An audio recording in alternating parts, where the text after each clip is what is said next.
एक नई और चौंकाने वाली रिपोर्ट्स के मुताबिक दुनिया के दो सबसे करीबी सहयोगियों अमेरिका और इसराइल के बीच खुफिया स्तर पर गहरे तनाव और अविश्वास की बात सामने आई है। जहां अमेरिकी रक्षा मंत्रालय पेंटागन और उसकी खुफिया एजेंसी डिफेंस इंटेलिजेंस एजेंसी यानी DIA को ये गंभीर आशंका है कि इसराइल ईरान नीति और युद्ध से जुड़ी अमेरिका की गुप्त आंतरिक रणनीतियों की जानकारी जुटाने के लिए जासूसी का सहारा ले सकता है।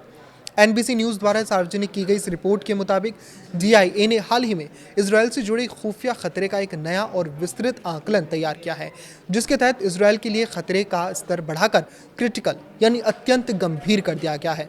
एजेंसी की ओर से तैयार किए गए 7 पन्नों के गोपनीय दस्तावेज में उन विशिष्ट घटनाओं या सिलसिलेवार जिक्र किया गया है जिनकी वजह से अमेरिकी प्रशासन के भीतर यह असाधारण चिंता पैदा हुई है।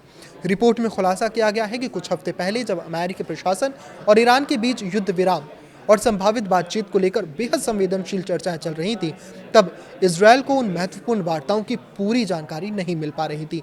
ऐसे में इसराइल ने क्षेत्रीय नेताओं, मध्यस्थों और अंतर्राष्ट्रीय राजनयिकों के माध्यम से उस आंतरिक चर्चा की भनक लगाने और खुफिया जानकारी जुटाने की आक्रामक कोशिश की। इसी संभावित खतरे को भांपते हुए अब इसराइल के आधिकारिक दौरे पर जाने वाले अमेरिकी अधिकारियों, राजनयिकों और सैन्य प्रतिनिधियों को अतिरिक्त सतर्कता बरतने और विशेष सुरक्षा उपाय अपनाने की सख्त हिदायत दी गई है, जिसके तहत वो इसराइल में रहने के दौरान केवल बर्नर फोन यानी अस्थायी और ट्रैक ना होने वाले मोबाइल और पूरी तरह से क्लीन लैपटॉप का ही इस्तेमाल करते हैं, ताकि उनकी संवेदनशील और व्यक्तिगत डिजिटल जानकारी पूरी तरह सुरक्षित रहे और उसे हैक ना किया जा सके।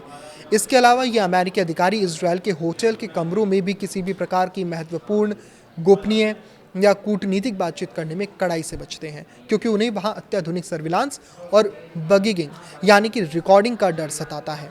हालांकि इस पूरे विवाद पर व्हाइट हाउस और इसराइल दोनों ने ही आधिकारिक तौर पर कड़ा रुख अपनाते हुए जासूसी से जुड़े इन सभी दावों को पूरी तरह से खारिज कर दिया है और निराधार बताया है। वाशिंगटन स्थित इजरायली दूतावास ने स्पष्ट बयान जारी कर कहा है कि इसराइल अमेरिकी संस्थाओं या उनके सरकारी अधिकारियों के खिलाफ किसी भी तरह की जासूसी गतिविधियों में शामिल नहीं रहता।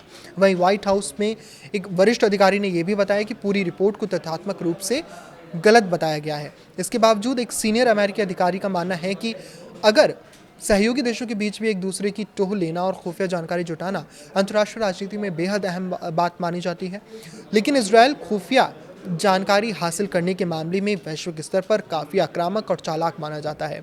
इसीलिए सुरक्षा प्रोटोकॉल के तहत ये सुरक्षा उपाय ज़रूरी हो जाते हैं। इस संदर्भ में रिपोर्ट ने 1980 के दशक के उस पुराने विवादित मामले का भी जिक्र किया है जब अमेरिकी खुफिया एनालिस्ट जोनाथन पोलार्ड को इसराइल को गोपनीय दस्तावेज लीक करने के आरोप में पकड़कर 30 साल की जेल की सजा सुनाई थी।